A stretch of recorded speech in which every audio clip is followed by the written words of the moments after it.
Hey everyone! Tonight, we're exploring a side of medieval life that was surprisingly comforting, delightfully messy, and sometimes wonderfully unexpected. Medieval snack foods. Long before modern fast food, people still found simple treats to enjoy between meals. Some were surprisingly delicious, others were unusual by today's standards, but each one offers a fascinating glimpse into everyday life in the Middle Ages. Before we begin, if you enjoy these relaxing journeys through history, consider liking the video and subscribing.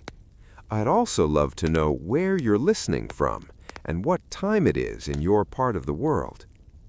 Now, settle in, dim the lights, get comfortable, and let's gently step back into the Middle Ages together.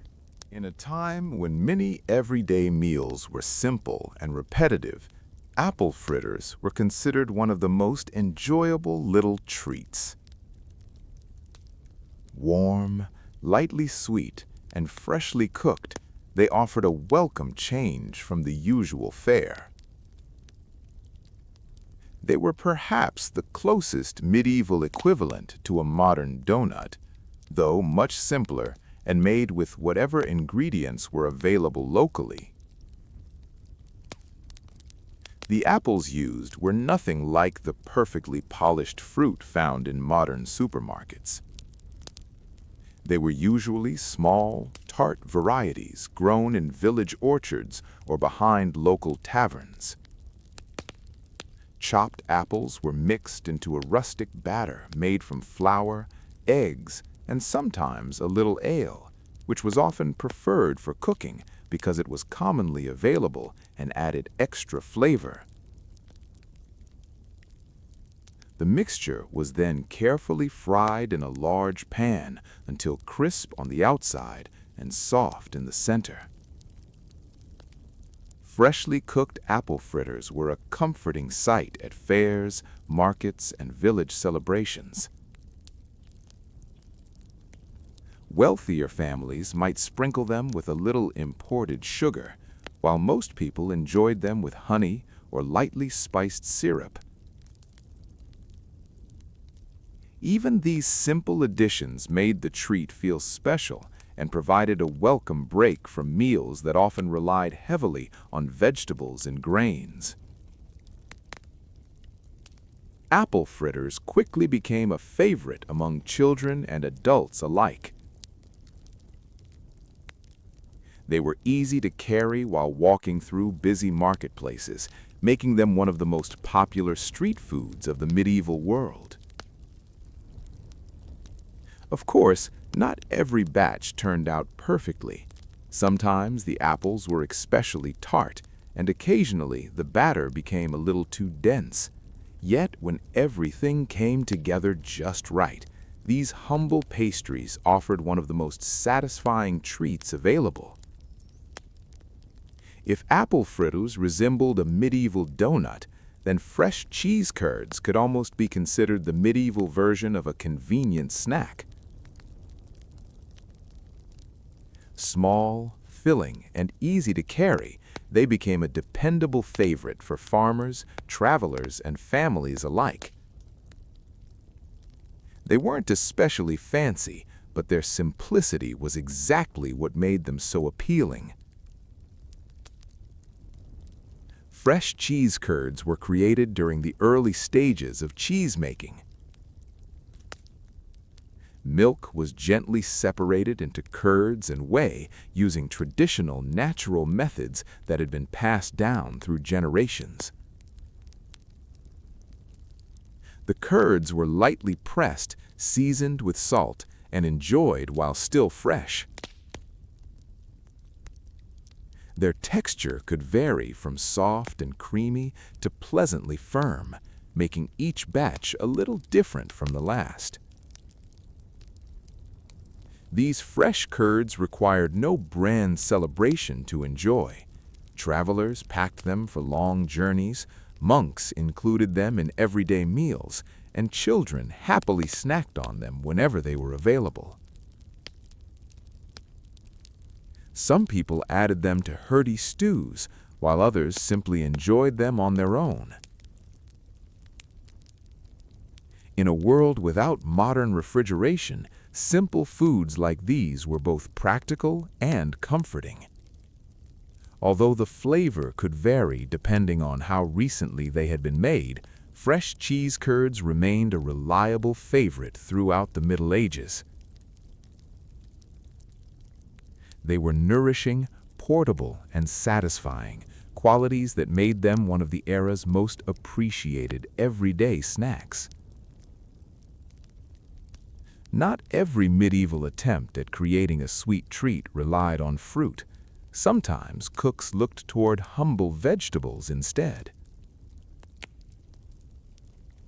Turnips were never meant to become dessert, yet in a world where sugar was rare and seasonal fruit wasn't always available, resourceful cooks experimented with whatever they had.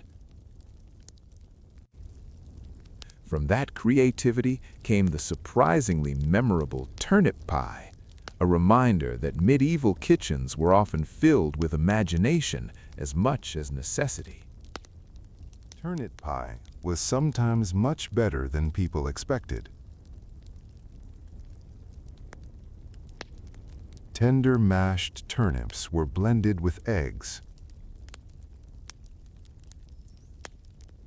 and, if available, a little honey or dried fruit before being baked inside a sturdy pastry crust.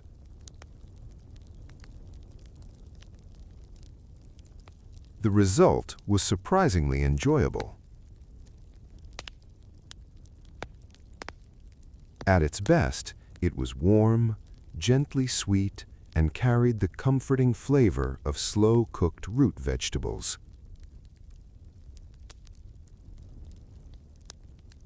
While it wasn't a luxurious dessert, it offered a satisfying treat that many families genuinely appreciated.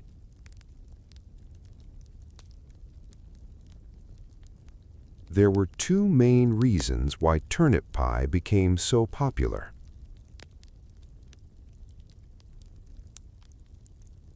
Turnips were inexpensive, plentiful, and available throughout much of the year.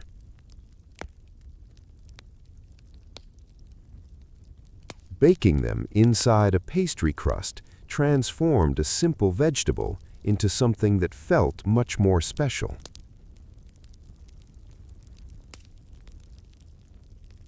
Even when the turnips were slightly bitter or not at their best, a little honey and careful baking could create a dessert that was both filling and pleasantly sweet.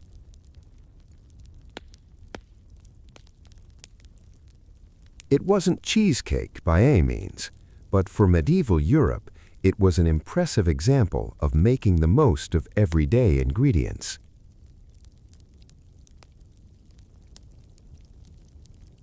Turnip pies appeared at village fairs, festive gatherings, and monastery kitchens, where creative cooks enjoyed experimenting with seasonal produce.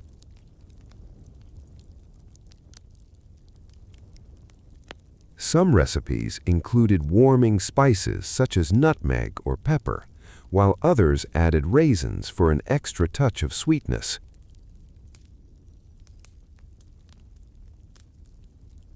Although wealthy nobles rarely chose turnip pie when more luxurious desserts were available, ordinary families considered it a welcome indulgence.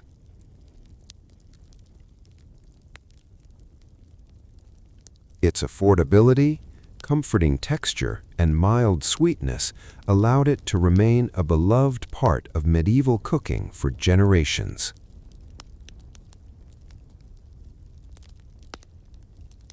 If one food truly earned the title of medieval comfort food, it was the meat pasty. This portable pastry was filled with seasoned meat, folded into a thick crust, and baked until beautifully golden. It was the perfect meal for travelers, farmers, and workers who needed something filling that could easily be carried throughout the day.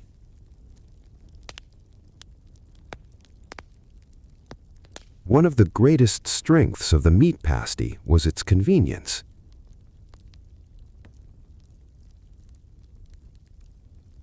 The sturdy pastry shell helped keep the filling warm and protected it while people traveled, worked in the fields, or visited busy market towns. Inside, the filling varied depending on where someone lived and what ingredients were available. Some pasties contained pork, mutton, or venison, while others featured rabbit, pigeon, eel, or other locally available meats. Whatever the ingredients, they were carefully seasoned with herbs and spices to create a rich, satisfying flavor. Seasonings such as pepper, sage, and garlic gave each pasty its distinctive taste and made every bite comforting and flavorful. During religious fasting periods, many cooks prepared vegetarian versions using root vegetables, leeks, or cheese instead of meat.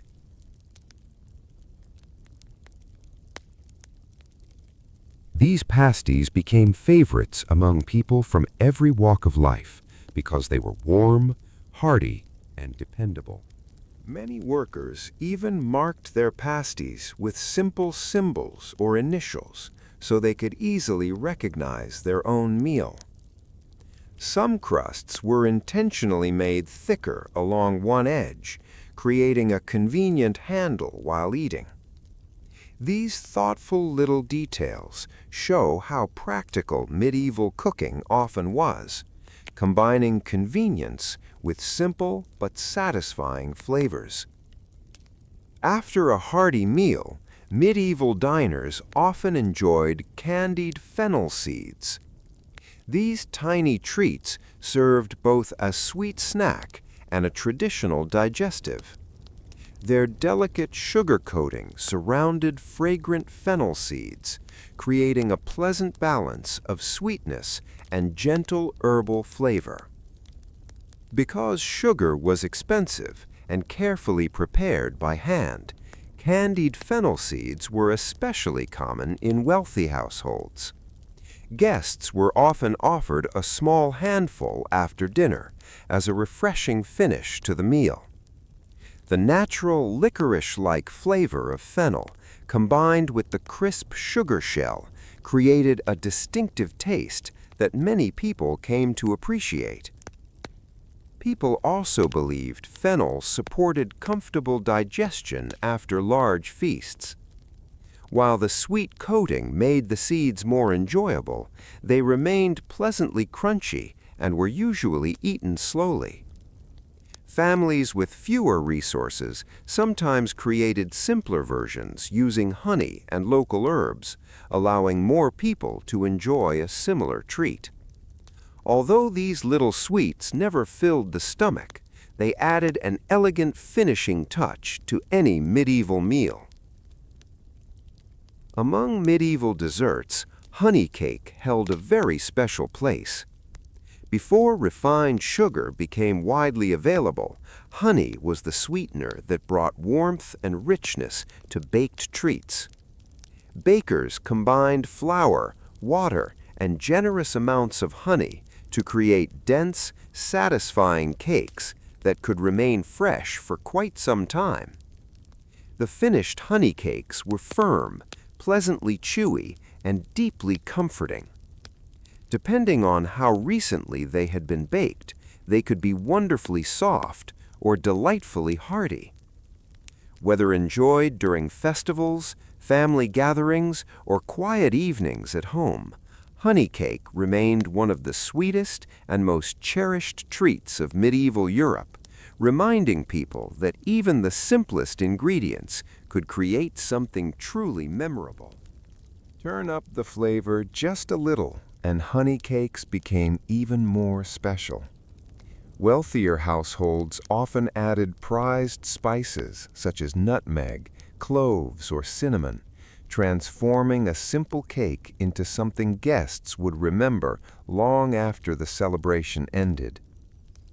Dried fruits like raisins or figs were also mixed into the batter whenever they were available, adding both sweetness and texture. These little touches turned an everyday baked good into a festive centerpiece. Honey cakes were especially popular during feasts, festivals, and weddings because they could be prepared in advance, stayed fresh for several days, and traveled remarkably well. They also made thoughtful gifts for friends, neighbors, and honored guests. Their firm texture meant they weren't delicate pastries, but hearty cakes built to last, making them perfectly suited to medieval life. Rather than being light and fluffy, honey cakes were dense, chewy, and wonderfully filling. Every bite carried the rich sweetness of honey, along with the comforting aroma of warm spices. In a world where everyday meals were often simple, a slice of honey cake felt like a genuine luxury and brought a welcome moment of warmth and celebration. Another surprisingly enjoyable medieval snack was fried fish skin cracklings. Although humble in appearance, these crispy treats reflected the practical nature of medieval cooking, where every useful ingredient was carefully appreciated.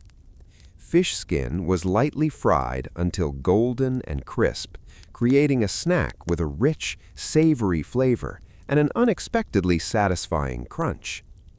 These cracklings were especially common in coastal villages and riverside communities, where fish like herring and cod were plentiful.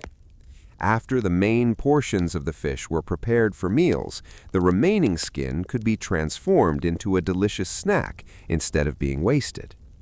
A sprinkle of salt, along with a few fragrant herbs or garlic, elevated the flavor even further. Because they were lightweight, filling, and kept well for long periods, fried fish skin cracklings became popular among sailors, travelers, soldiers, and hard-working villagers. While each batch looked a little different, their crispy texture and rich taste made them a memorable favorite throughout the medieval world. When fresh bread became too firm to enjoy on its own, medieval cooks discovered another comforting solution by soaking it in ale. This simple dish, commonly known as sops, transformed yesterday's bread into a warm and satisfying meal that required very few ingredients. It became one of the easiest ways to make the most of food that might otherwise go unused. The bread slowly absorbed the mild ale, becoming soft and pleasantly hearty, while taking on the gentle flavor of fermented grain. Though simple, the result was surprisingly comforting, especially after a long day of work. Many families added herbs, cheese, or occasionally a freshly cooked egg whenever those ingredients were available, creating small variations that made the dish even more enjoyable. Sops also reflected the medieval habit of wasting very little. Bread that had become too hard to chew found new life after soaking, while ale that was no longer at its freshest could still contribute flavor. Although the dish was best enjoyed immediately, it remained a dependable comfort food that warmed both body and spirit on cool evenings. Among wealthier households, a more elegant variation appeared in the form of bread gently soaked in sweet or spiced wine. Toasted bread absorbed the fragrant liquid until it became wonderfully soft and was served warm as a delicate dessert following large banquets and celebrations. The sweetness of the wine blended beautifully with aromatic spices, creating a dessert that felt refined without requiring elaborate preparation. Depending on the occasion, dried fruits, chopped nuts, or other simple additions were sometimes included, giving each household its own unique version. More modest families often prepared similar dishes using ale or lightly sweetened drinks, proving that the idea could be adapted to suit many different kitchens. Despite its simplicity, bread soaked in wine remained a comforting favorite for generations. It offered warmth, sweetness, and a sense of celebration that made even an ordinary evening feel a little more special. Dried fruit was another treasured snack throughout the Middle Ages. Raisins, figs, dates, and prunes were carefully preserved so they could be enjoyed long after the harvest season had ended. Their natural sweetness made them one of the closest things medieval families had to candy. Drying concentrated the flavor's flavor, creating wonderfully sweet treats that could be stored for months without spoiling. Nobles often served them during feasts. Monasteries carefully preserved them for special occasions, and children eagerly looked forward to finding them among other household provisions. Although dried fruit was firm and pleasantly chewy, it rewarded patient eaters with rich, natural sweetness. It was commonly added to pies, porridges, and honey cakes, bringing extra flavor and variety to everyday meals. More than just a snack, dried fruit represented careful planning, resourcefulness, and one of the simplest pleasures available in medieval life. Turned into a truly special treat, honey cakes became even more memorable when bakers added prized spices such as cinnamon, cloves, or nutmeg. These rare ingredients filled each cake with a warm aroma that guests would remember long after the feast had ended. Dried fruits like raisins or figs were often mixed into the batter as well, adding gentle sweetness and creating a dessert that felt both festive and luxurious. Honey cakes became a favorite at weddings, seasonal festivals, and grand celebrations because they could be baked ahead of time, stayed fresh for several days, and traveled surprisingly well. They also made thoughtful gifts for friends, neighbors, and honored guests. Firm rather than delicate, these cakes were perfectly suited for everyday medieval life while still feeling like a special indulgence. Their texture was dense, chewy, and deeply satisfying. Every bite offered the comforting sweetness of honey, balanced by fragrant spices, making honey cake one of the most beloved desserts of medieval Europe. In a time when daily meals were often simple, this humble cake brought warmth, celebration, and a welcome sense of comfort. Another surprisingly enjoyable medieval snack was fried fish skin cracklings. Although simple in appearance, they reflected the practical spirit of medieval kitchens, where every useful ingredient was appreciated. Fish skin was carefully fried until golden and crisp, creating a light snack with a rich, savory flavor and an irresistible crunch. These crispy treats were especially common in fishing villages and riverside towns, where herring, cod, and other fresh fish were plentiful. After the main portions were prepared for meals, the remaining skin could be transformed into a flavorful snack instead of going to waste. A little salt, fragrant herbs, or garlic added even more character, making them surprisingly enjoyable. Because they were lightweight, filling, and easy to preserve, fried fish skin cracklings became popular among travelers, sailors, soldiers, and hard-working villagers. Every batch looked slightly different, but their satisfying crunch and rich taste made them one of the medieval world's favorite savory snacks. When bread became too firm to enjoy fresh, medieval cooks discovered a comforting solution by soaking it in ale. This humble dish, often known as sops, transformed yesterday's bread into a warm, hearty meal using only a few simple ingredients. It became one of the easiest and most practical ways to make the most of everyday food. The bread slowly absorbed the mild ale, becoming soft while taking on the gentle flavor of fermented grain. Families sometimes added herbs, cheese, or even a freshly cooked egg whenever those ingredients were available, creating small variations that made the dish even more satisfying. Sops also reflected one of the defining qualities of medieval cooking, making full use of every ingredient.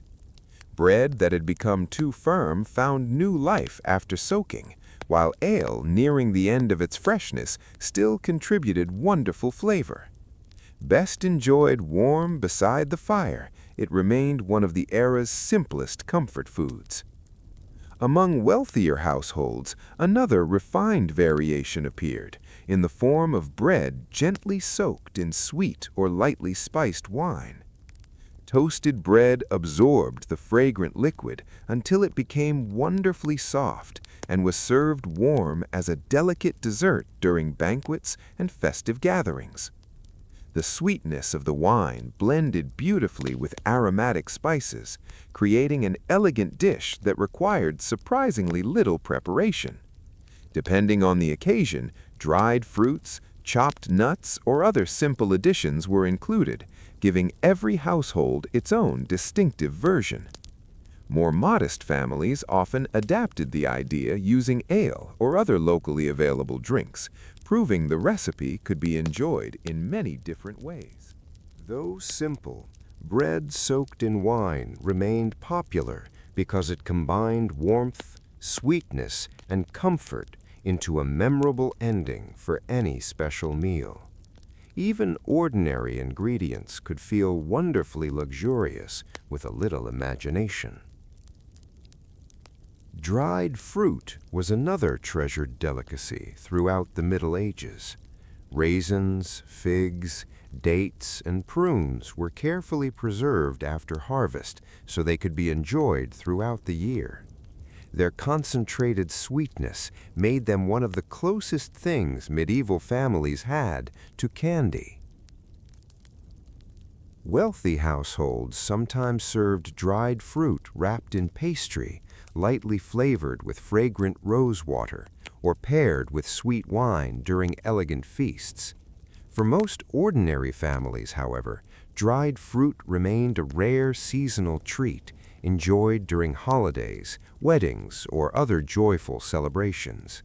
Each piece was appreciated slowly because it was both valuable and difficult to obtain. Because dried fruit stored so well, it remained an important part of medieval kitchens. Its naturally sweet flavor brightened pies, porridges, and honey cakes, while adding welcome variety to everyday meals. More than simply a snack, dried fruit represented careful preparation, resourcefulness, and one of the sweetest pleasures available during the Middle Ages. Another hearty favorite was the medieval pudding ball, a filling snack created from simple ingredients that reflected the medieval tradition of using every part of the harvest wisely.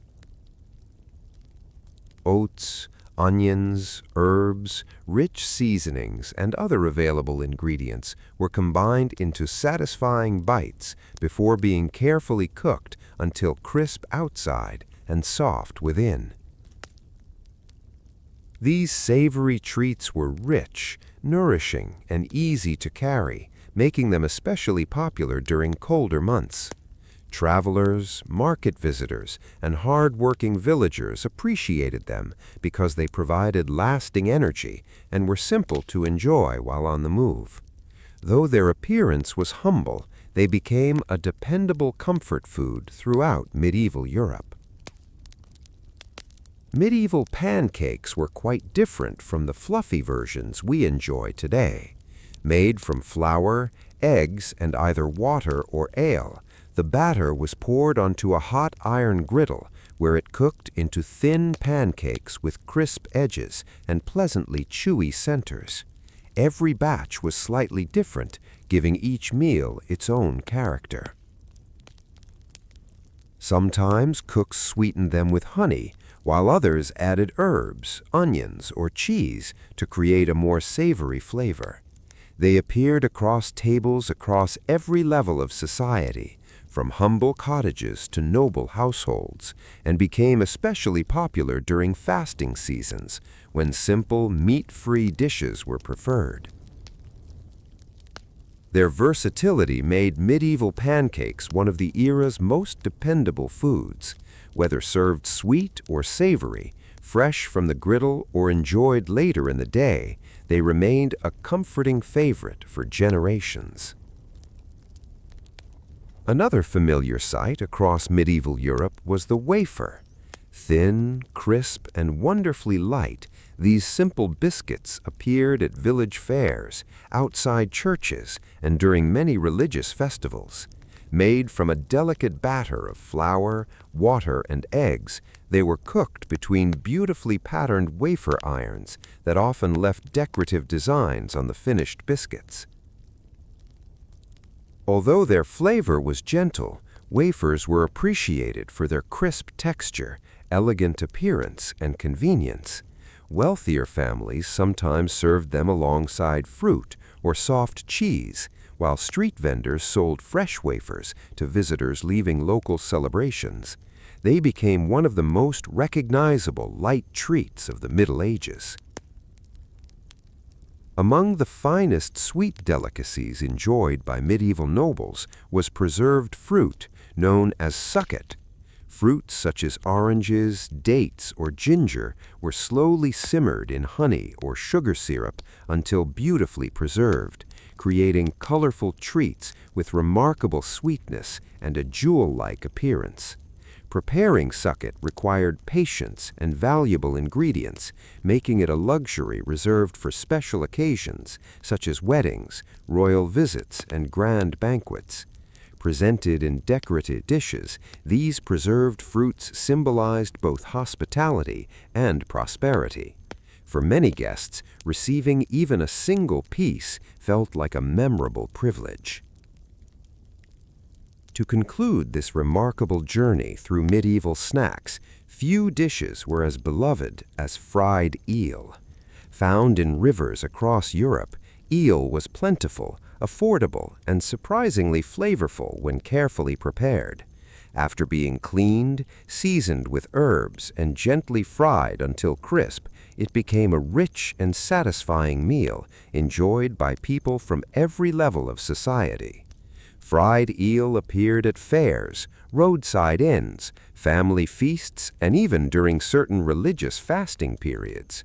Its tender texture, crisp exterior, and rich flavor made it one of the medieval world's most celebrated seafood dishes. While it may seem unusual today, it was considered a genuine delicacy that brought variety and enjoyment to countless medieval tables. As our culinary journey comes to a close, we now leave the kitchens and marketplaces of medieval Europe and travel even farther back in time to ancient Mesopotamia, where dreams were believed to carry messages of guidance and wisdom, shaping decisions in daily life, leadership, agriculture, and spiritual traditions. For the people of the ancient world, dreams were not simply nighttime experiences. They were meaningful stories waiting to be understood. Professional dream interpreters, known as Baru priests, served as the trusted guides of the ancient Mesopotamian world.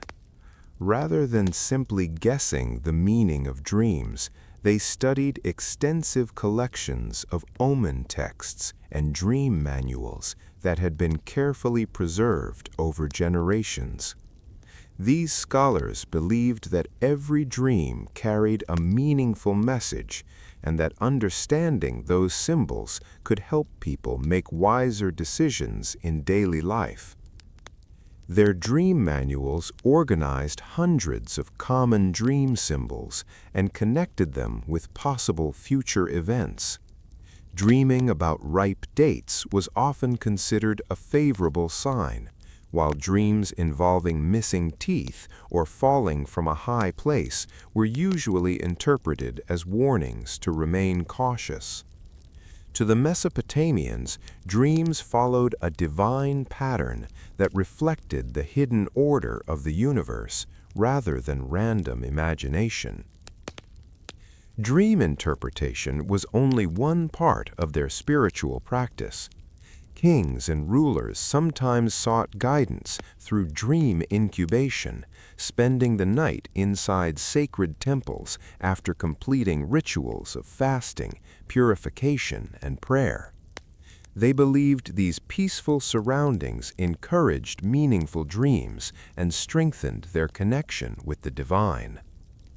Dreams were not viewed as puzzles to solve, but as sacred conversations that required patience, respect, and careful understanding.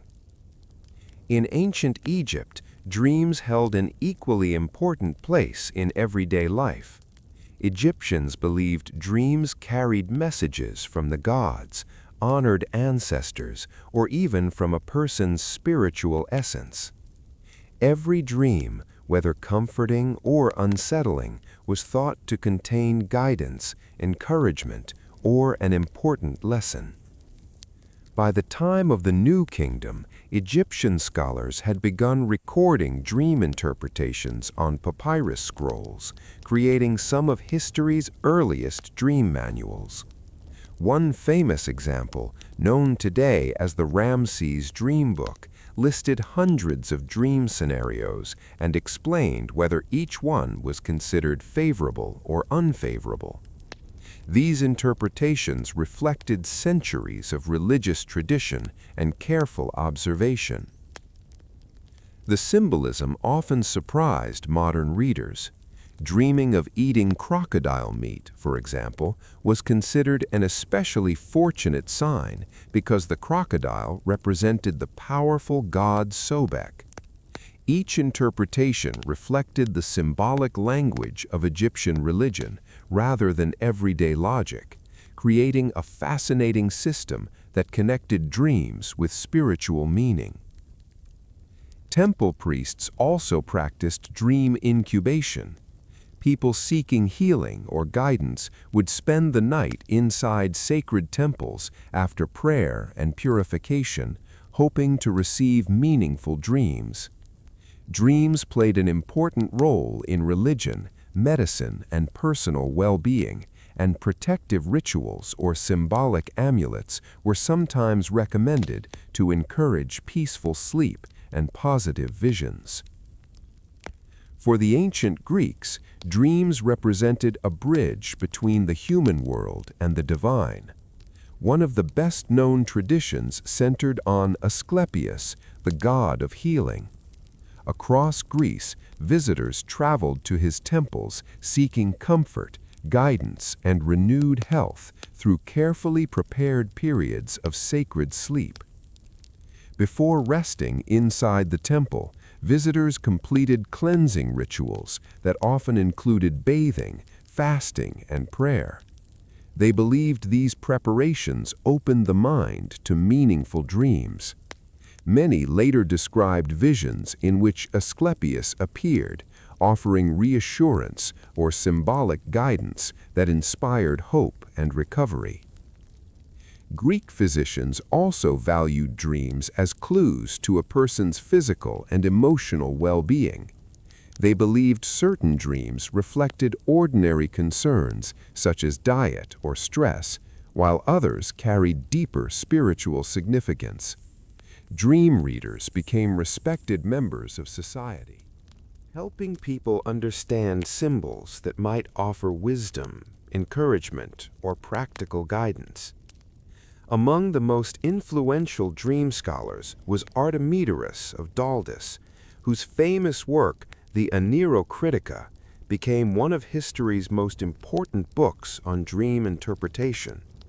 His writings continued to influence readers for centuries, demonstrating just how seriously dreams were regarded throughout the ancient Mediterranean. Across many ancient civilizations, no type of dream was considered more significant than the prophetic dream. These dreams were believed to reveal future events, provide guidance during difficult times, or encourage important decisions. They were regarded as sacred messages connecting humanity with higher wisdom. The Hebrew tradition offers some of history's most famous examples. The story of Joseph, who interpreted Pharaoh's dreams about years of abundance followed by years of famine, illustrates how dreams could influence the future of entire kingdoms. Through thoughtful interpretation, dreams became valuable tools for planning and preparation. Mesopotamian rulers also believed dreams could affirm their leadership and provide direction during times of uncertainty. Likewise, Greek leaders often reflected on meaningful dreams before making important decisions involving exploration, diplomacy, or public life. Dreams were respected as sources of insight rather than simple nighttime experiences. Even the Romans appreciated the value of symbolic dreams. Emperors, generals, and political leaders sometimes sought guidance from skilled interpreters before major events. Throughout the ancient world, dreams were closely connected with leadership, wisdom, and the belief that unseen guidance could shape the course of history. Dream incubation was not limited to Greece alone. In ancient Anatolia, located in modern-day Turkey, sacred sleep traditions flourished through a blend of local beliefs and later Greek influence. Temples dedicated to healing and spiritual reflection welcomed visitors who hoped to receive guidance through dreams. One particularly fascinating tradition surrounded the lunar deity Men, whose sanctuaries were often built on peaceful hilltops beneath the open night sky. People seeking comfort, healing, or direction visited these sacred places and spent the night there after prayer and quiet preparation. The rituals included walking symbolic pathways, listening to gentle music, breathing fragrant incense, and resting beneath beautifully carved temple ceilings. These calming practices were believed to help the mind become more receptive to meaningful dreams. For the people of ancient Anatolia, dreams were not simply nighttime stories. They were peaceful opportunities to receive wisdom, hope, and spiritual insight through the quiet language of sleep. In ancient Anatolia, sleep was never viewed as simple rest. It was considered a sacred moment of spiritual connection, a quiet opportunity to receive guidance through dreams. Specially trained dream priests helped visitors prepare for these experiences, carefully interpreting the symbols and visions that appeared during the night. Some priests even encouraged certain symbolic images before sleep to inspire meaningful dreams. A family hoping for a child, for example, might place a carved fertility figure near the bed as part of a traditional ritual. If a lion appeared in a dream, it could be interpreted as a sign of courage and strength in the future. Gentle rainfall might symbolize growth, wisdom, or blessings yet to come. These interpretations reflected the symbolic traditions of the time rather than fixed predictions. Ancient Hittite records also describe rulers receiving guidance through dreams. Kings and queens believed important visions could offer wisdom for governing their kingdoms, making important decisions, or strengthening religious traditions. One account even tells of a queen who dreamed of welcoming a foreign goddess into her temple, reflecting how dreams could influence diplomacy, culture, and spiritual life. Dream incubation in Anatolia became much more than a private ritual. Pilgrims traveled long distances to sacred sanctuaries, forming temporary communities united by hope, healing, and shared purpose. Through peaceful sleep, they believed the divine could gently guide the course of their lives. By the 2nd century CE, dream interpretation had developed into a respected scholarly discipline. No figure became more influential than Artemidorus of Daldis, whose remarkable work, the Oneirocritica, became the most comprehensive dream manual of the ancient world. Unlike many earlier writers who focused primarily on divine mystery, Artemidorus approached dreams with careful observation and practical reasoning. His 5-volume work gathered thousands of dream accounts collected from merchants, sailors, soldiers, travelers, artisans, and ordinary citizens. He believed that a culture's dreams revealed its deepest values and concerns. Artemidorus carefully organized dreams into categories involving animals, occupations, daily activities, family relationships, and countless other themes. A dream of flying might represent freedom for one person, but pride for another. Dreaming of appearing in public without clothing could suggest confidence or vulnerability, depending on the dreamer's circumstances. Even the familiar symbol of losing teeth was interpreted according to the individual's personal situation. What made Artemidorus truly unique was his emphasis on context. He argued that no dream could be understood without considering the dreamer's age, profession, social standing, family life, and current circumstances. The same dream could carry completely different meanings for different people, making his method surprisingly thoughtful and remarkably personal. He also recognized that dreams often communicate through symbolism rather than literal events. A dream about death might represent transformation or a new beginning instead of an actual ending. Dreams involving relationships or emotional encounters often reflected personal struggles, ambitions, or inner growth rather than direct predictions. The Oneirocritica remained influential for centuries throughout the Roman and Byzantine worlds. It later inspired medieval scholars and was translated into Arabic, preserving its ideas long after the classical world had changed. Through Artemidorus, dreams became something to study carefully, not simply for prophecy, but for understanding the human mind and experience. Ancient civilizations also believed that not every dream carried comforting guidance. Some unsettling dreams were thought to reflect emotional worries, spiritual concerns, or inner imbalance. Rather than fearing them, people often sought ways to restore peace through traditional rituals and symbolic practices. Babylonian priests distinguished between uplifting dreams and troubling visions.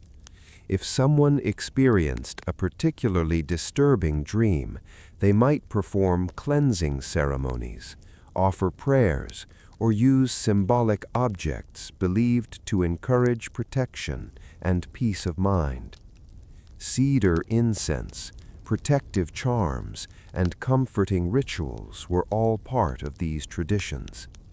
The Egyptians held similar beliefs.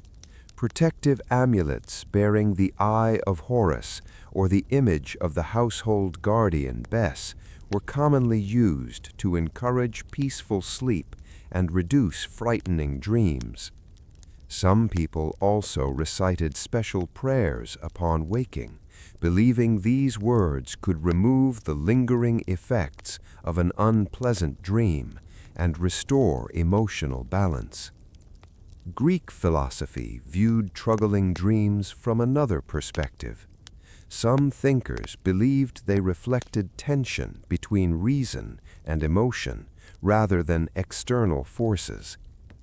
The philosopher Plato described dreams as moments when hidden thoughts and desires could become more visible, making dreams an opportunity for self-reflection as much as spiritual insight.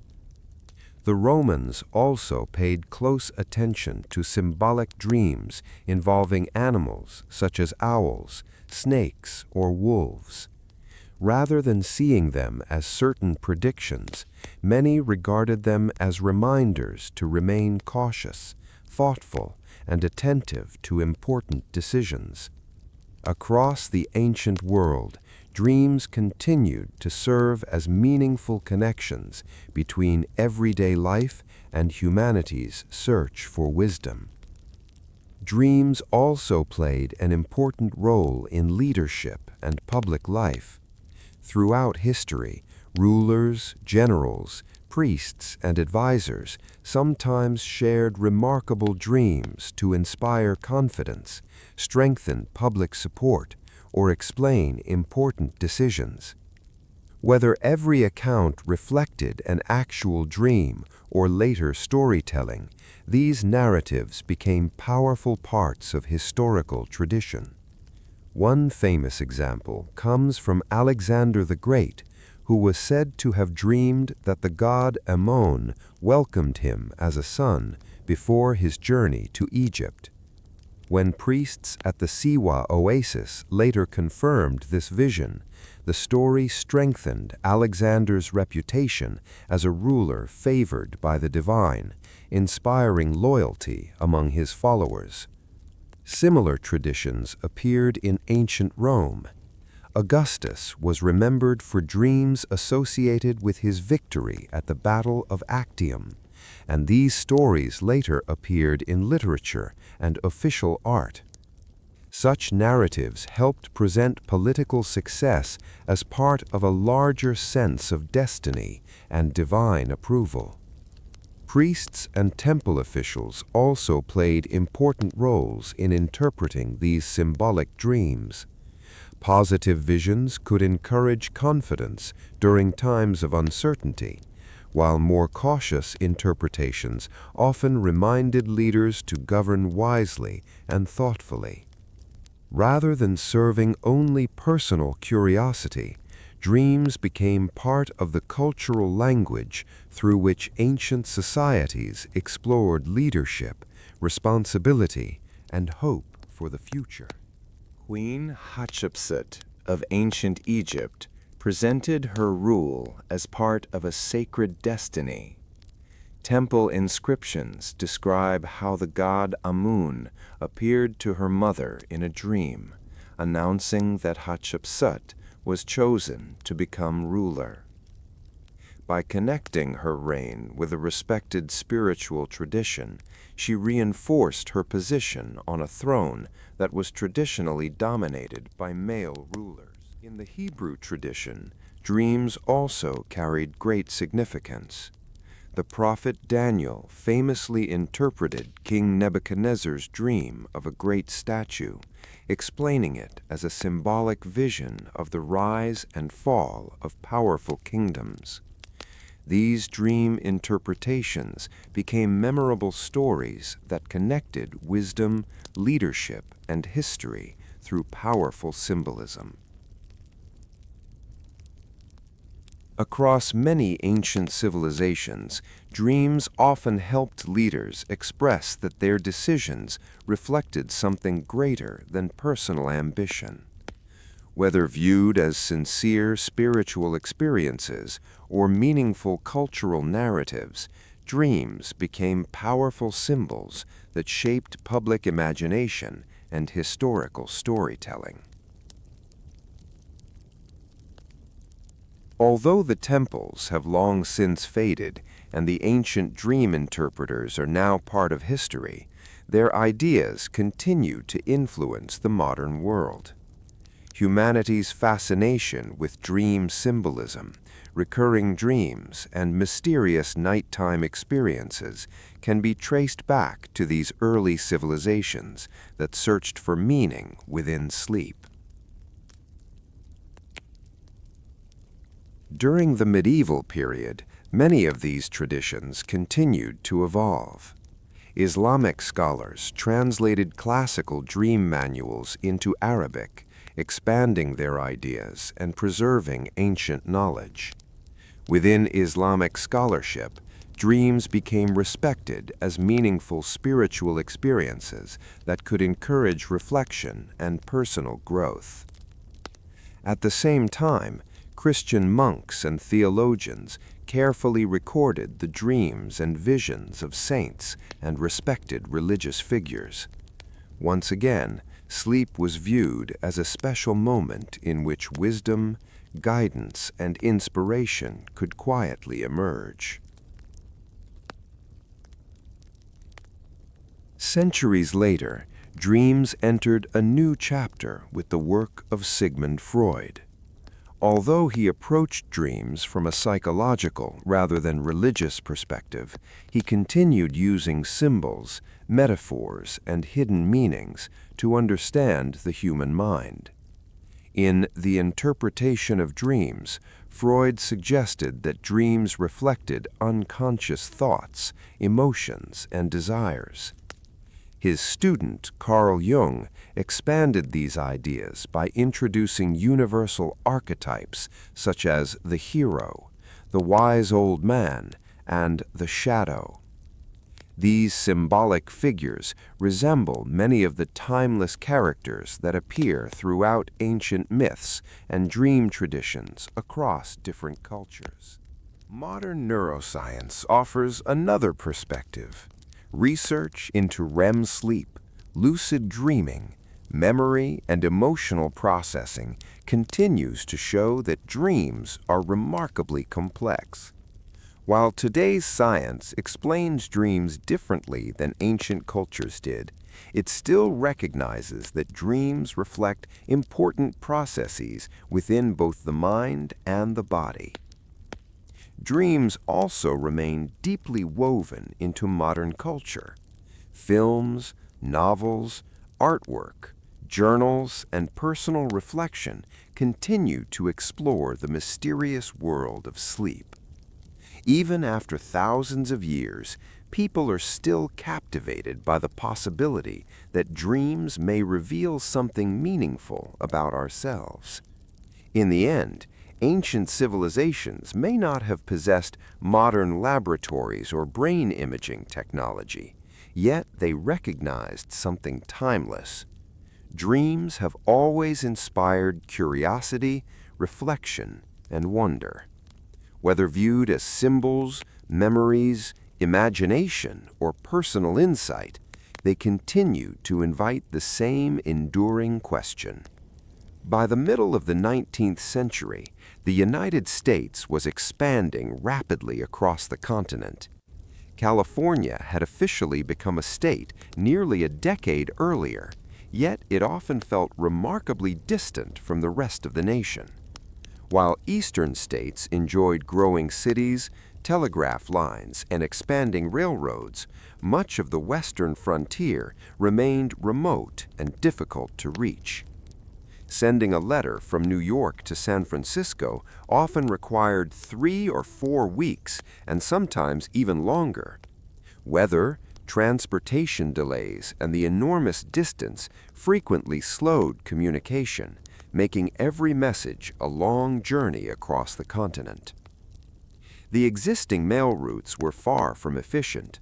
One common route carried mail by ship down the Atlantic coast, across the Isthmus of Panama, and then north along the Pacific coast.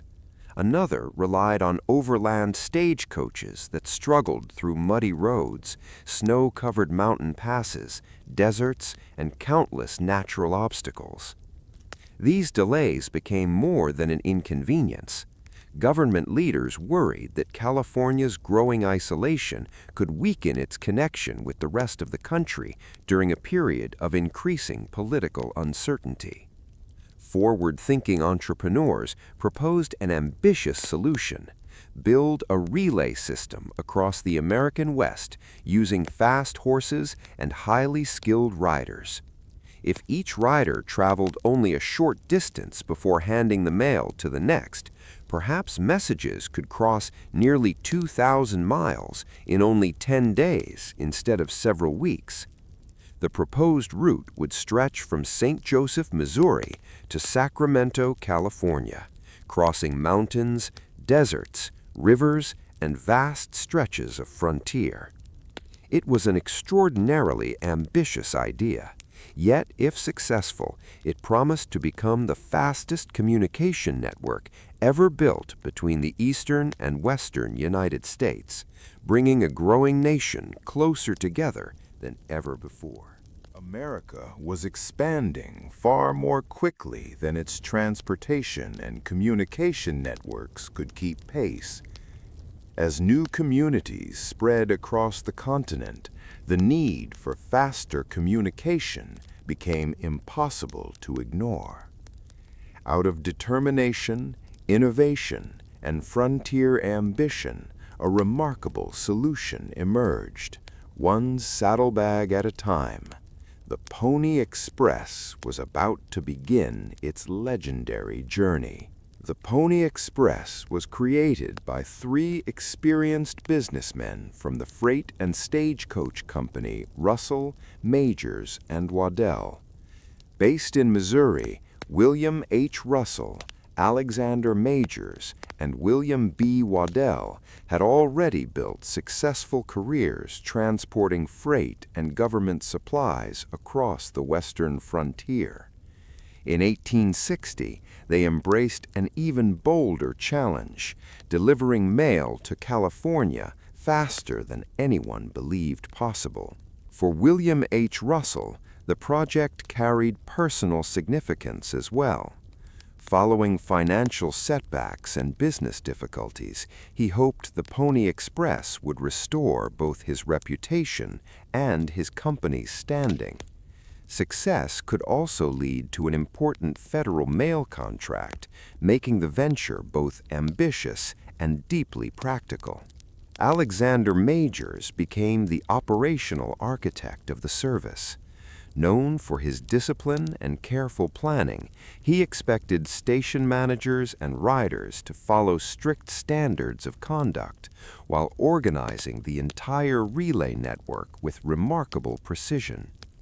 Stations would be placed every 10 to 15 miles, while larger home stations would appear roughly 150 miles, which created an organized transportation chain across the frontier.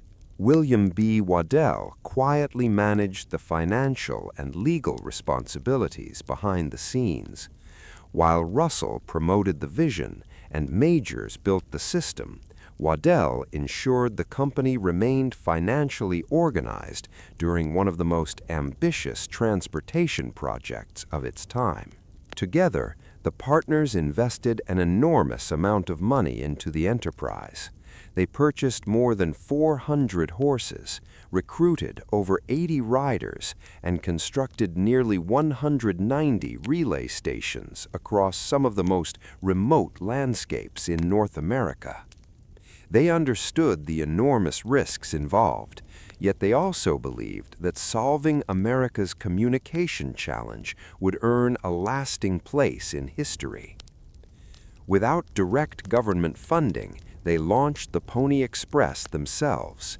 It was an extraordinary gamble, financially demanding, logistically complex, and fueled by remarkable determination. In April 1960, the riders were finally ready to begin. Constructing the Pony Express route was an extraordinary engineering and logistical achievement. The route stretched nearly 2,000 miles from St. Joseph, Missouri to Sacramento, California, crossing rolling plains, towering mountain ranges, vast deserts, rivers, and isolated wilderness. To keep horses moving at top speed, approximately 190 relay stations were built every 10 to 15 miles. Since horses could only maintain maximum speed for limited distances, fresh mounts waited at each station. Every 75 to 100 miles, larger home stations provided food, shelter, and fresh riders before the journey continued. More than 400 carefully selected horses formed the heart of the operation. In the eastern plains, fast thoroughbreds excelled across open country. In the rugged western mountains and deserts, hardy mustangs proved ideal for the demanding terrain. Riders became experts at changing horses in only a few moments, allowing the mail to continue almost without pause. Each relay station required constant supplies of food, water, horse feed, and equipment. Many stations consisted of simple wooden cabins or sod buildings, while others were built more securely to withstand the challenges of frontier life. Every station represented months of careful planning in regions where transportation itself was extremely difficult. Nature constantly tested the system. Riders crossed snow-covered passes in the Sierra Nevada, scorching summer plains in Nebraska, desert landscapes in Utah, swollen rivers after storms, and countless miles of rough trails.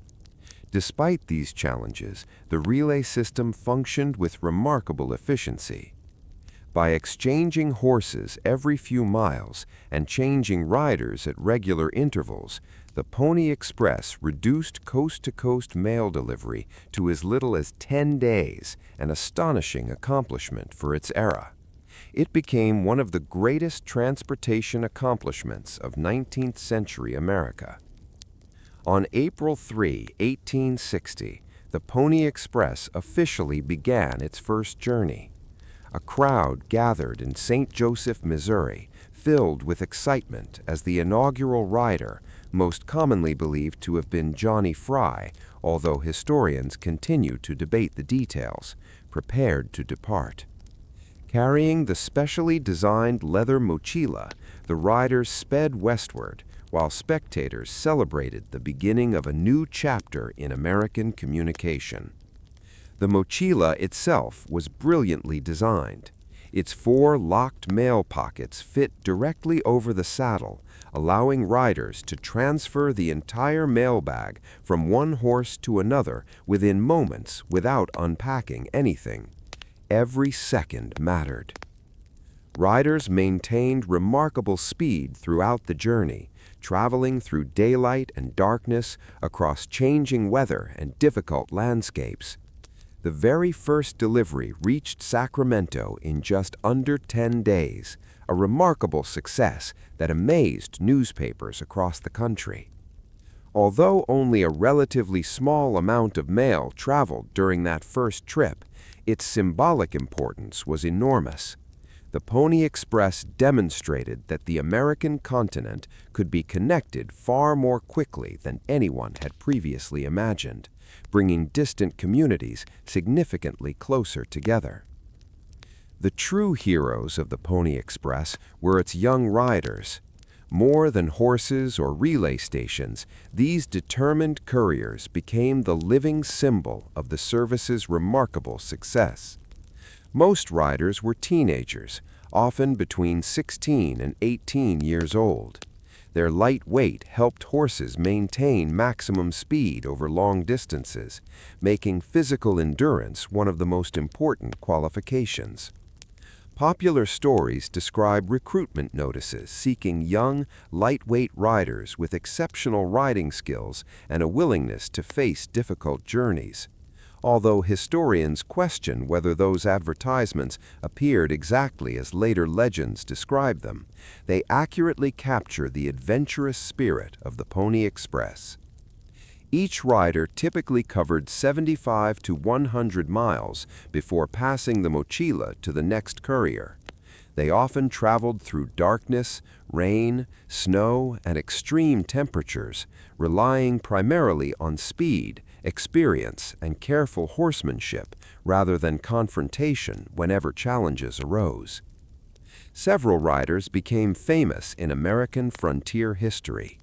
Pony Bob Haslam earned lasting recognition after completing an extraordinarily long emergency ride during a period of regional unrest, displaying remarkable endurance and determination.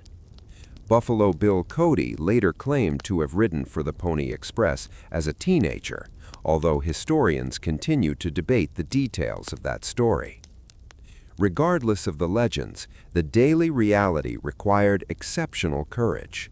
Riders crossed the Rocky Mountains, the Great Basin Desert, wide rivers, and countless miles of isolated wilderness where weather, rugged terrain, and exhaustion constantly tested their skill.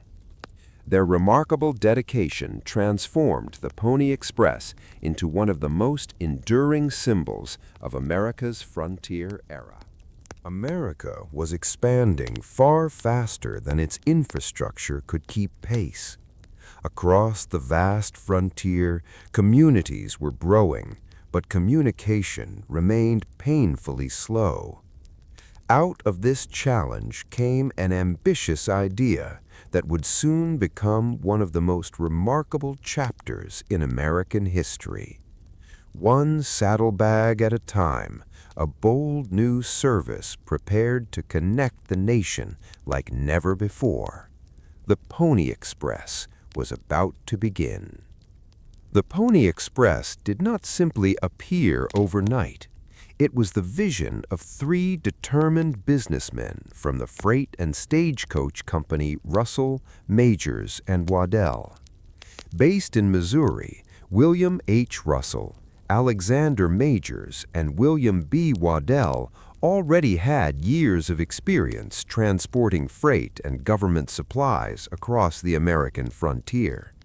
In 1860, however, they set their sights on something far more ambitious, delivering mail to California faster than anyone had ever imagined.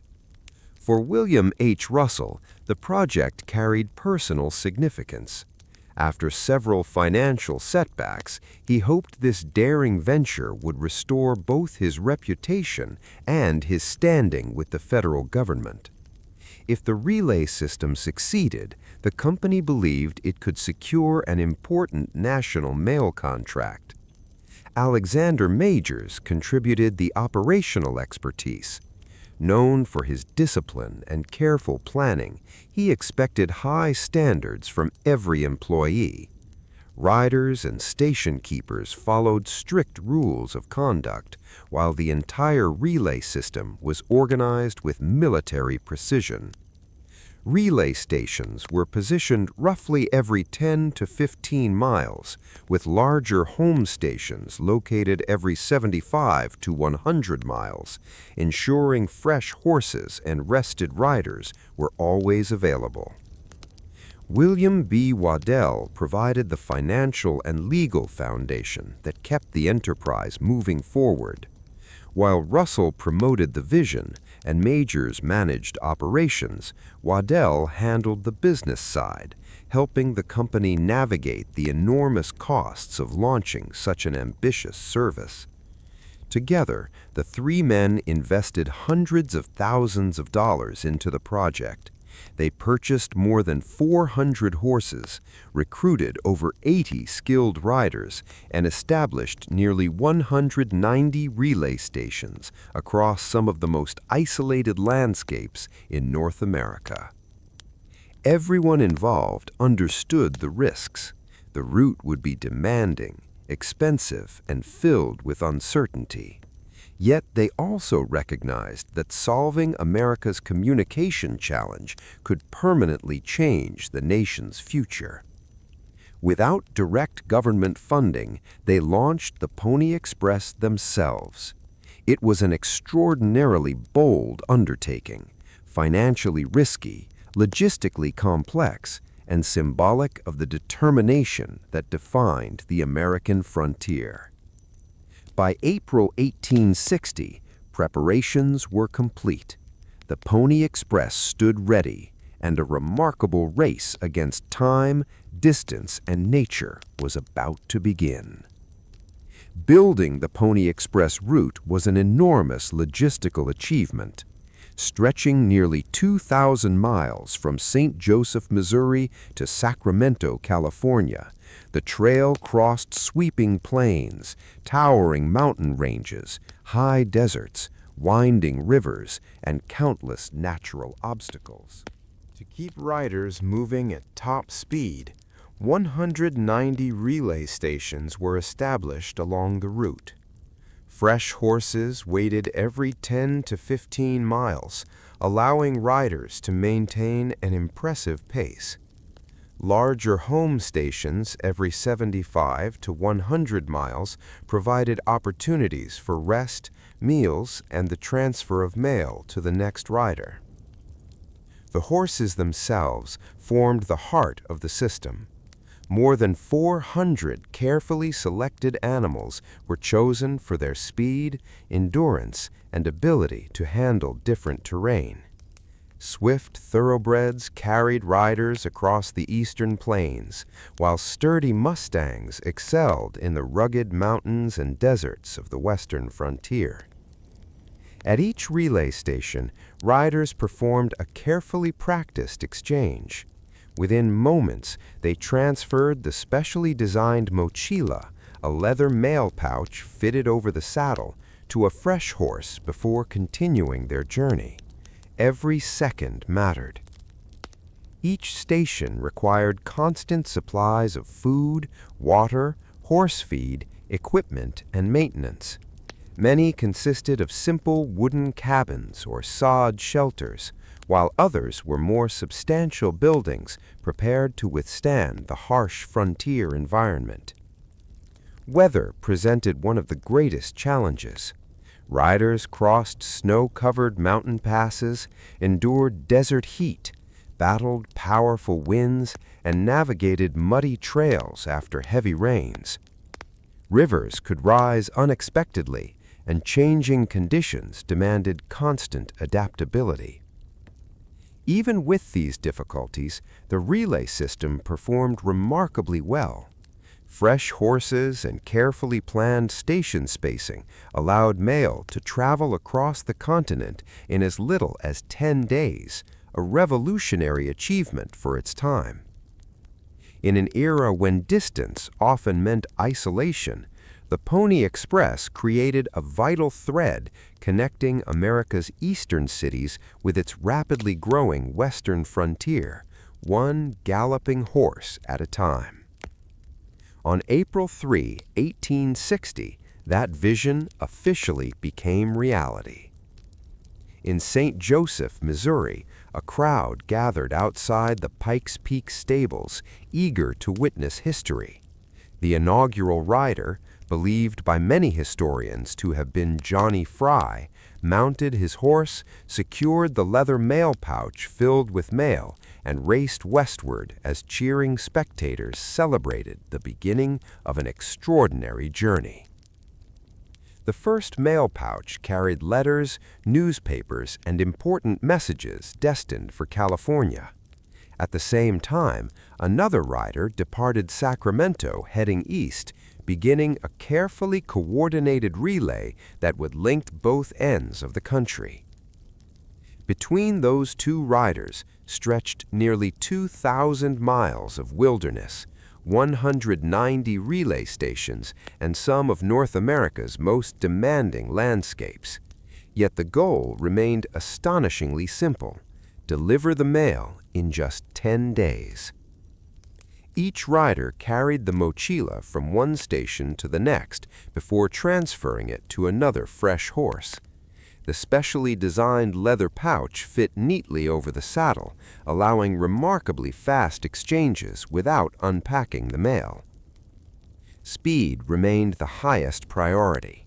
Riders maintained impressive averages day and night, continuing through changing weather and difficult terrain with remarkable determination. The very first journey proved the concept could work. Mail traveled from Missouri to Sacramento in just under 10 days, capturing the nation's imagination almost immediately. Newspapers praised the accomplishment as a milestone in modern communication. More importantly, the Pony Express demonstrated that America's vast frontier could be connected through careful planning, skilled riders, and extraordinary determination. For the nation, it represented something far greater than faster mail delivery. It became a powerful symbol that even immense distances could be overcome through innovation, teamwork, and perseverance. Even while it was still operating, the Pony Express had already begun capturing the imagination of the American people. It quickly became more than a mail service. It evolved into a symbol of courage, determination, and national unity. Long after its final ride, the Pony Express continued to represent speed, resilience, sacrifice, and the belief that even the greatest distances could be overcome. In just over a year, it accomplished something remarkable. It helped a vast and growing nation feel more closely connected than ever before. Yet, despite its inspiring success, the Pony Express faced a challenge that no amount of courage or endurance could overcome. Its greatest competitor was not another horse or another rider, it was technology.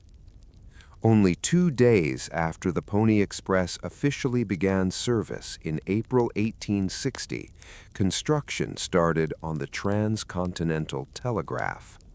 This revolutionary communication system promised to deliver messages across the continent in minutes rather than days. As telegraph lines steadily advanced westward from the Missouri River and eastward from California, it became increasingly clear that a new era of communication was approaching. On October 24, 1861, the final telegraph connection was completed, linking the nation from coast to coast. That same day, the Pony Express carried its final official delivery. The familiar sound of galloping horses gradually gave way to the steady rhythm of Morse code, marking a new chapter in communication. Even before the telegraph became fully operational, the Pony Express faced serious financial difficulties. Although it earned widespread admiration for its remarkable performance, maintaining the service required enormous resources. Horses, relay stations, riders, equipment, and constant logistical support created operating costs that far exceeded its income. Russell, Majors, and Waddell invested hundreds of thousands of dollars into the project, hoping it would eventually secure a long-term government mail contract. Unfortunately, that opportunity never fully materialized. As financial pressures increased, the company struggled to sustain such an ambitious operation. When the telegraph finally connected the country, the Pony Express had already fulfilled its greatest purpose. It had demonstrated that rapid coast-to-coast communication was not merely an impossible dream, it was achievable. The service gracefully stepped aside as newer technology carried that vision even further. Many riders moved on to other frontier occupations, while relay stations were either repurposed or quietly abandoned. Rather than representing failure, the closing of the Pony Express marked a natural transition. Just as horses gave way to telegraph wires, later generations would witness telephones, radio, satellites, and eventually the Internet transform communication once again. For one unforgettable moment in history, however, skilled riders and remarkable horses had conquered distance through determination alone. That achievement secured the Pony Express a permanent place in American history. Although the Pony Express operated for only 18 months, its legacy far outlived its brief existence. Over time, it became one of the most celebrated stories of the American frontier. What began as a daring business venture gradually transformed into a lasting symbol of bravery, perseverance, and pioneering spirit. Books, newspapers, films, and classrooms helped turn the Pony Express into legend. The image of a lone rider racing across the open prairie with a leather mail pouch became one of the most recognizable scenes in American history. It reflected not only adventure, but also the determination to connect distant communities across an enormous landscape. Historical figures such as Pony Bob Haslam became celebrated examples of endurance and commitment. Buffalo Bill Cody, whether or not every detail of his Pony Express connection is historically certain, helped popularize the legend through his famous Wild West performances, introducing audiences around the world to the story of the courageous frontier rider. Across the original trail today, monuments, museums, historical markers, and educational exhibits continue preserving the memory of the Pony Express. Statues of galloping riders stand in communities from St. Joseph to Sacramento, while sections of the original route remain accessible through scenic highways, walking paths, and historical tours. The United States Postal Service has also honored the Pony Express through commemorative postage stamps, recognizing its important contribution to the nation's history and development. The story continues to inspire because it represents something timeless. It reminds us of an era when communication demanded extraordinary effort, when delivering a single message required planning, endurance, teamwork, and remarkable determination. Today, instant messages travel across the globe in seconds through satellites and digital networks. Yet the Pony Express reminds us that not long ago, every important message depended on the strength of a rider, the endurance of a horse, and the courage to continue across mountains, deserts, rivers, and endless open plains. Long before modern breweries, glass bottles, or chilled mugs existed, one of humanity's earliest beverages was already bringing communities together. Thousands of years ago, in the villages of ancient Mesopotamia, the Sumerians were brewing beer in ways that blended everyday life with spiritual tradition. For the people of Sumer, beer was much more than a refreshing drink. It served as an everyday food, a valuable commodity, an offering in religious ceremonies, and a meaningful symbol of community and civilization. Brewing and sharing beer formed an important part of daily life. One of the oldest known written recipes in human history is not for bread or soup, but for beer. Preserved on clay tablets dating to around 1800 BCE, the famous Hymn to Ninkasi celebrates the Sumerian goddess of brewing, while also describing the brewing process in poetic form. Ninkasi was honored as the divine guardian of brewing, and preparing beer was considered both a skilled craft and a respected tradition that honored Ninkasi. The brewing process combined practicality with remarkable creativity. Sumerian brewers baked a special barley bread known as bapir, often enriched with dates or honey. The bread was then broken into jars filled with water and left to ferment naturally. The final drink looked very different from modern beer. It was thick, cloudy, mildly fermented, and highly nutritious, almost resembling a grain-based porridge. This beverage became an essential part of everyday survival. In many parts of the ancient world, clean drinking water was not always reliable.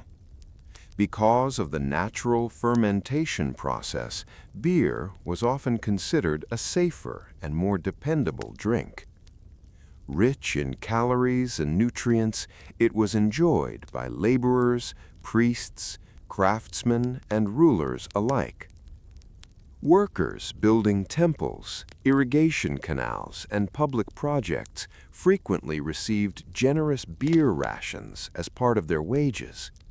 Rather than being viewed as a luxury, beer provided energy, nourishment, and hydration throughout long working days.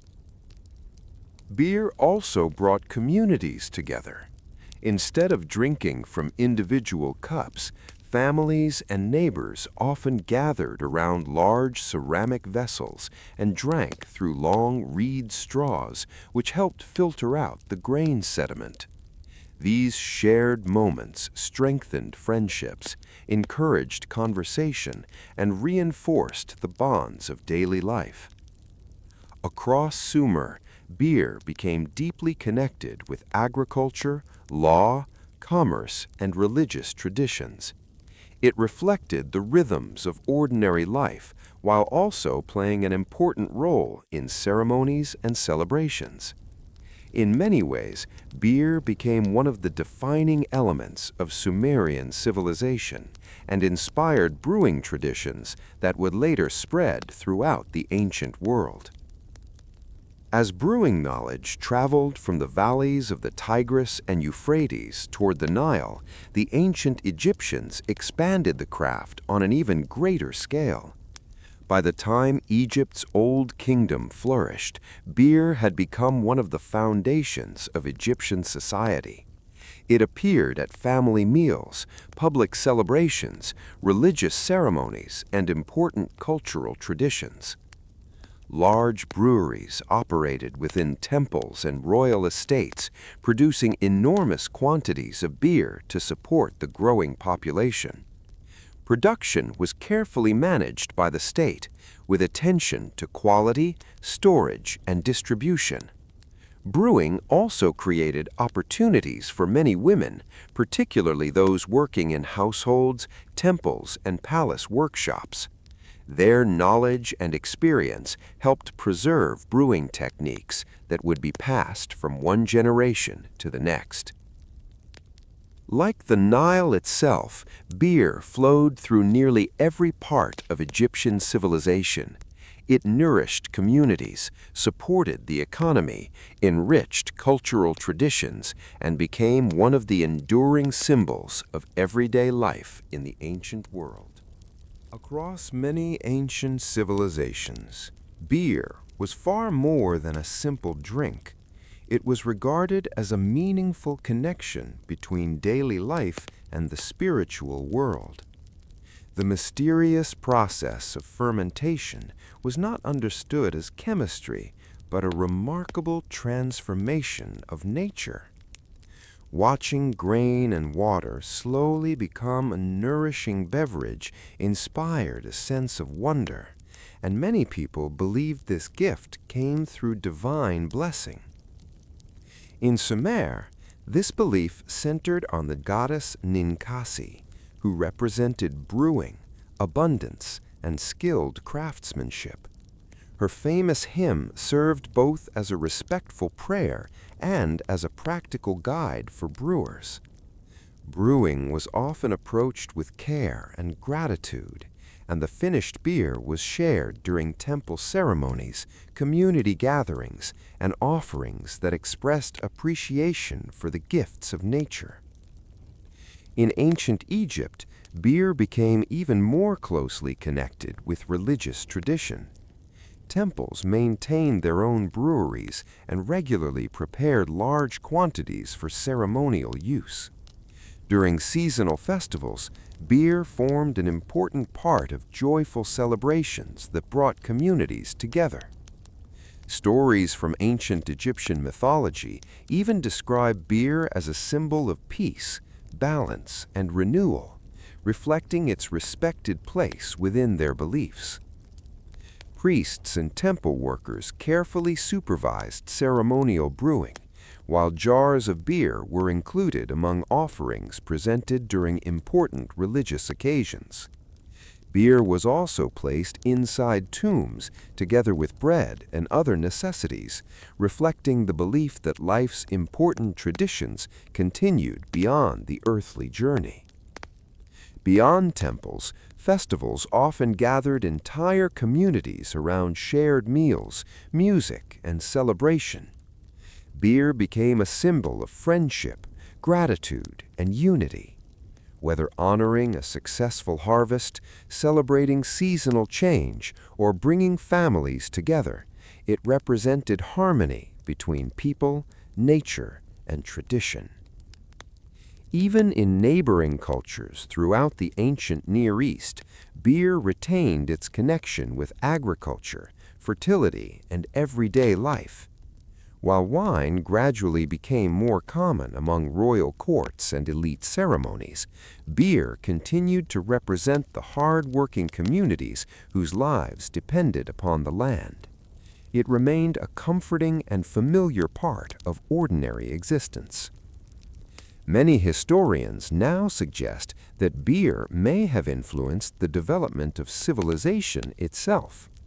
While grain was certainly cultivated for bread, increasing archaeological evidence suggests that early farming communities may also have valued grain because it could be brewed into nourishing fermented drinks. If this idea is correct, beer was not simply a product of civilization. It may have encouraged people to settle, farm, and build permanent communities. In ancient Mesopotamia, barley became one of humanity's earliest cultivated crops. It provided both food and an ideal ingredient for brewing.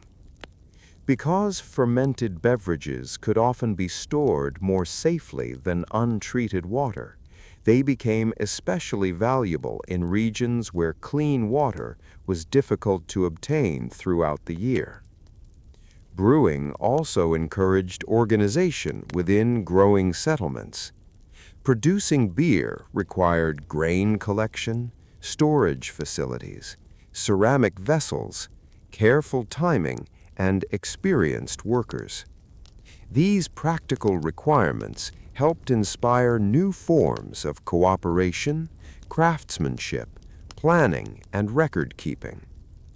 Clay tablets discovered by archaeologists show that ancient brewers carefully documented ingredients, production methods, and daily rations.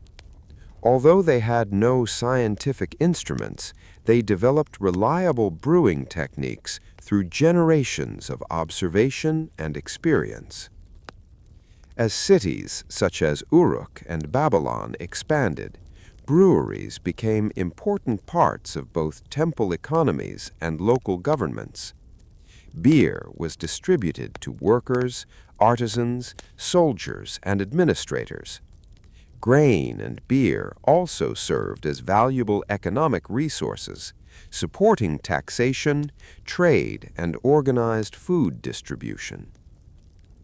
Brewing encouraged trade between neighboring regions as well. Communities exchanged grain, brewing equipment, ceramic vessels, and fermented beverages across growing trade networks. Archaeological discoveries from Egypt, Mesopotamia, and the Levant suggest that brewing knowledge traveled alongside many other cultural innovations. In many ways, beer quietly supported the growth of early civilization. It nourished workers, strengthened communities, encouraged agriculture, supported trade, and helped organize increasingly complex societies. What may seem like a simple drink today once played a meaningful role in shaping some of humanity's earliest cities. Long before brewing became a large commercial industry, it was primarily the work of women. In many ancient cultures, brewing was considered a respected household skill that mothers carefully passed to daughters through generations. This knowledge became an important family tradition as well as a valuable community contribution. The Sumerian goddess Ninkasi reflected this reality. Women were the principal brewers within both homes and temples, preparing beer alongside bread using closely related fermentation techniques. While men often managed trade or administration, women produced the food and drink that sustained everyday life. Egypt continued this tradition. Women brewed beer regularly for their families, while others supplied nearby markets or worked within larger household workshops. Tomb paintings frequently show women grinding grain, preparing bread, fermenting beer, and carefully storing finished batches inside large ceramic jars. Many women also participated in brewing for temples and ceremonial events. Their work combined practical skill with cultural tradition, preserving techniques that remained important for centuries.